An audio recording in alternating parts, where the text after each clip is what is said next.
everyone, welcome to the first episode of the series of English literature. Today I have chosen the poem The Clown's Wife by Johnson Agard. Shall we start? Alright, let's start now. Let's go through this poem. The Clown's Wife by Johnson Agard. About my husband, the clown, what could I say? On stage, he's a different person. Up there, he's a king on a throne. But at home, you should hear him moan. The moment he walks through that door, without that red nose and them funny clothes, he seems to have the world on his shoulder. I do my best to cheer him up, poor soul. I juggle with eggs. I turn cartwheels. I tell jokes. I do my latest card trick. I even have a borrow of his red nose. But he doesn't say exactly how he feels. Doesn't say what's bothering him inside. Just sits there saying almost to himself, "Oh life, our life. What would I do without this clown of a wife?"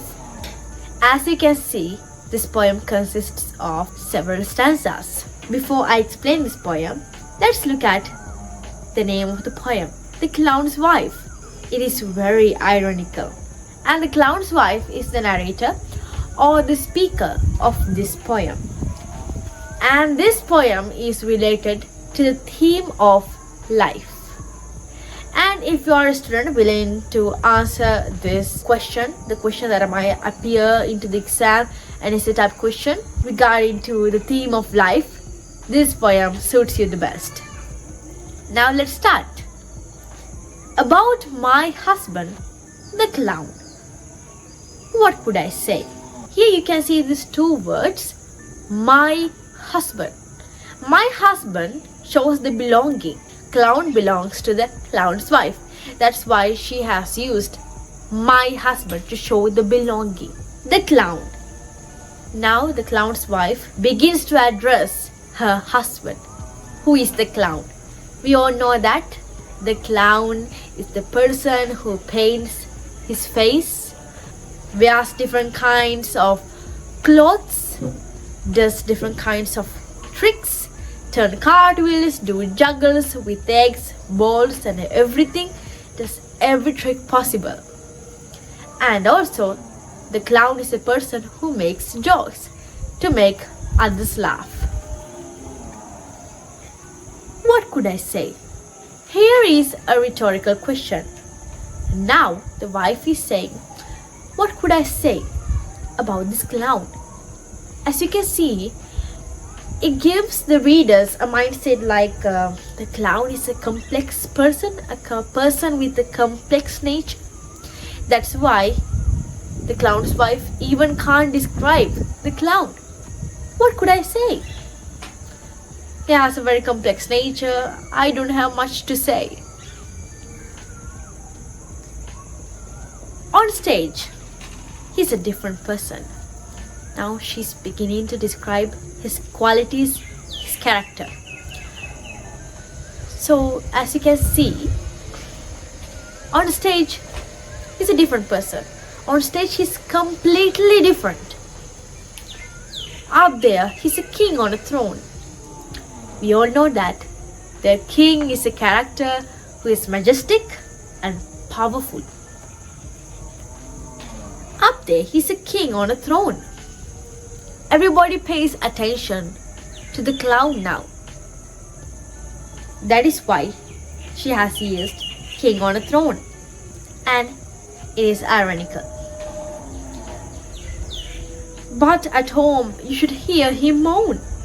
Moan means sob, cry, desperate, sad, just like that. But here you can see this word but shows the effect of the contrast. But at home, you should hear him moan. Now we can identify his dual personality. When he is public, when he is on stage, he's just like a king on a throne. But at home, he moans. He's always crying, sobs, and sad, desperate. And also, by referring to these two extracts, up there he's a king on a throne, but at home you should hear him more, reflects the theme of public life versus private life, and his professional life and private life. The moment he walks through that door, now the clown's wife has emphasized the door by using the word that. That door. Only that door. It's a symbol. It symbolizes the contrast between his public life to private life.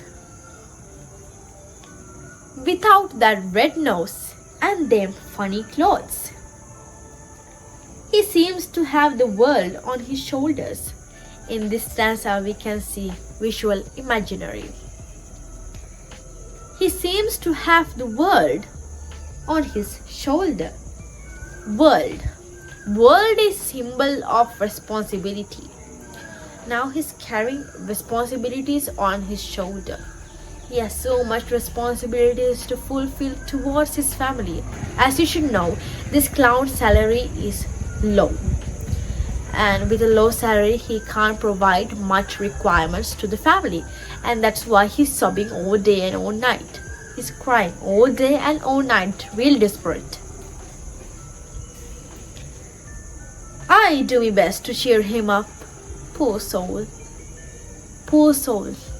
From this word you can see the love and affection of the wife towards the clown. She is also desperate.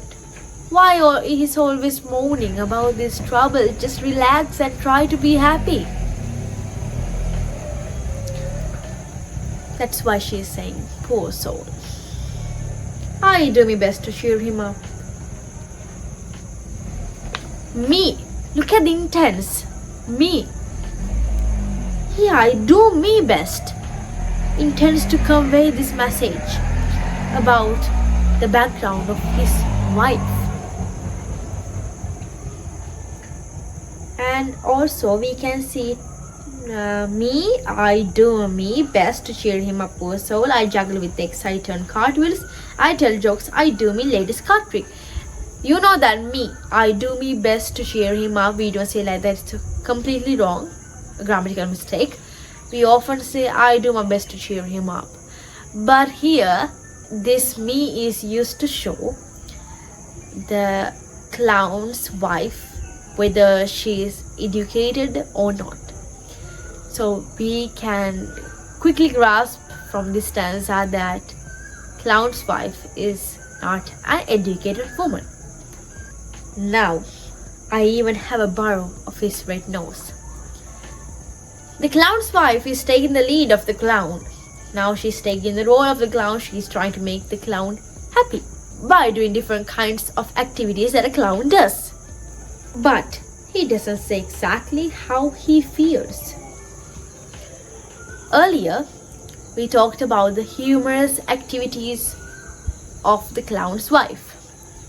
She is very childish, humorous, taking the role of the clown when clown is desperate, sad. But he doesn't say exactly how he feels. Doesn't say what's bothering him inside.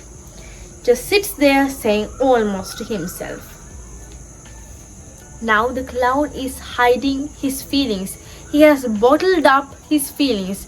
Never talks to his wife about his struggles, what is paining so much in his brain. Doesn't say anything. Just sits there, talking almost to himself. By referring to the extract, we can say that the clown might have psychological issues. Maybe his mindset is not stable enough. Just like that. Oh life, our life. What would I do without this clown of a wife? Now the narrator has shifted from clown's wife to the clown. Oh life, our life. What would I do without this clown of wife? This text is said by the clown. What would I do without this clown of a wife? Here it shows that clown's happiness totally depends on his wife. In life, we have two aspects, happiness and sadness. We often face these two emotions in our day-to-day life. And this is how the clown and his clown's wife face their problems, their struggles. Clown always in a bad mood, always depression, sad, desperate, crying, moaning. But clown's wife doesn't think any of those things and always tries to make the clown happy. Now let's look at the themes. The first theme is appearance versus reality. The second one, the gap between illusion and reality. Difference between public face and private face. The struggle of life or paradox of life. And suffering of the poor. Now he's suffering because he's poor, low income. The contrast between the entertainer and the human. Those are the main themes in this poem. Before the exam, if we can answer some questions regarding this poem by taking some questions from past papers, it will be the best, so that you can prepare for the exam. This is the end of this poem explanation. I hope you enjoyed it. If you want more literature videos like this, please share, like and subscribe. And don't forget to hit the notification bell to see more videos like this. Bye friends and have a nice day.